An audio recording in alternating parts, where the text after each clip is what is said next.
Hi friends, எல்லாருக்கும் வணக்கம்.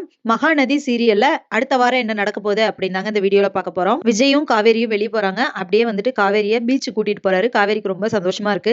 எனக்கு இப்படி பீச் எல்லாம் பார்த்தா ரொம்ப பிடிக்குங்க. கடல்ல எல்லாம் நாங்க ஃபேமிலியா வந்து 2-3 ட்ரிப் போயிருக்கோம். அது ரொம்ப சந்தோஷமா இருந்தேன் அப்படின்னு சொல்றாங்க. ஆனா நான் கேட்டதுக்கு நீங்க இப்பெல்லாம் இல்ல, இன்னொரு நாளைக்கு கூட்டிட்டு போறேன்னு சொன்னீங்க. இப்ப எப்படி கூட்டிட்டு வந்தீங்க அப்படின்னு சொல்லி கேக்குறாங்க. நீ பிரெக்னெண்டா இருக்கல, அதனால ஆசைப்பட்டதுனால செய்யணும் அப்படிங்கறதுக்காக கூட்டிட்டு வந்திருக்கேன் அப்படின்னு சொல்றாரு.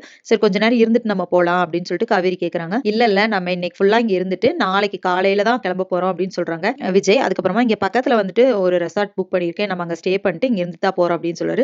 எனக்கு ரொம்ப சந்தோஷமா இருக்கு அப்படின்னு சொல்லிட்டு காவேரி ரொம்ப சந்தோஷமா இருக்காங்க. அப்புறமா வந்துட்டு அவங்க அந்த ரெசார்ட்டுக்கு வராங்க. அங்க டீ போட்டு கொடுக்குறாரு. இது வந்துட்டு நானே போட்டேன் அப்படின்னு சொல்றாரு. ஓகே அப்படின்னு சொல்லிட்டு அவங்க 2 பேருமே டீ குடிச்சிட்டு பேசிட்டு இருக்காங்க. நாளைக்கு காலையில எழுந்து கொஞ்ச நேரம் அந்த வெளியே போயிட்டு பீச் எல்லாம் பார்த்துட்டு அதுக்கப்புறமா கிளம்பலாம் காவேரி அப்படின்னு சொல்றாரு. எனக்கு ரொம்ப சந்தோஷமா இருக்கு. ஆனா வீட்டுல எல்லாருமே இப்ப கேட்டாங்கன்னா நம்ம எங்க இருக்கோம், ஏன் இங்க ஸ்டே பண்ணிருக்கோம்னு கேட்டா என்ன சொல்றது அப்படின்னு சொல்லிட்டு கேக்குறாங்க காவேரி.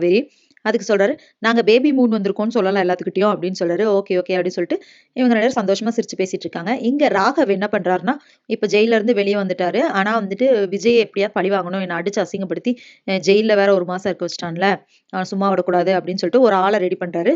அவங்க கிட்ட வந்துட்டு வண்டியை விட்டு இவங்க விஜயும் அவங்க காவேரியும் வெளியே போயிருக்காங்க விஷயம் தெரிஞ்சனால லாரி விட்டு அவங்க வண்டியை அடிச்சு தூக்க சொல்றாங்க. அதுல வந்து விஜய் செத்து போயிடணும் அப்படின்னு சொல்லிட்டு பிளான் பண்றாரு.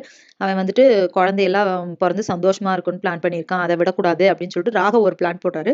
அந்த கூட்டிட்டு வந்த ஆளும் சரி சார், நாங்க எப்படியாவது அந்த வண்டியை இடிச்சு தள்ளிடுறோம் அப்படின்னு சொல்லிட்டு போறாங்க. இப்ப விஜயும் காவேரியும் வந்துட்டு அங்க ரெசார்ட்ல இருக்காங்க அப்படிங்கறது வரைக்கும் இவங்களுக்கு தெரிஞ்சிருக்கு. சோ நாளைக்கு வரும்போது எப்படியாவது அதை பண்ணிடலாம் அப்படின்னு சொல்லிட்டு அவங்க வண்டி எந்த வழியா வருது அப்படின்னு சொல்லிட்டு பார்த்துட்டே இருக்காங்க. அவங்க வண்டியில 2 பேரும் சிரிச்சு பேசிட்டு வந்துட்டு இருக்கும்போது அந்த லாரி வந்துட்டு குறுக்க ஒரு லாரி வந்துருது. பின்னாடி இருந்து ஒரு லாரி வருது. சோ இவங்களை இடிச்சு தள்ளிட்டா விஜய்க்கு ஏதாவது ஆயிரும் அப்படின்னு சொல்லிட்டு அவங்க பிளான் பண்றாங்க. சோ இதுல இருந்து விஜய் தப்பிப்பாரா, காவேரியும் இதுல இருந்து காப்பாத்துவாரா, இல்ல இவங்களுக்கு ஏதாவது ஆகுமா, என்ன நடக்க போகுது அப்படிங்கறத இனி வர வீடியோல ஒன்னொன்னா பார்க்கலாம் ஃப்ரெண்ட்ஸ். அது வரைக்கும் வெயிட் பண்ணுங்க. நன்றி, வணக்கம்.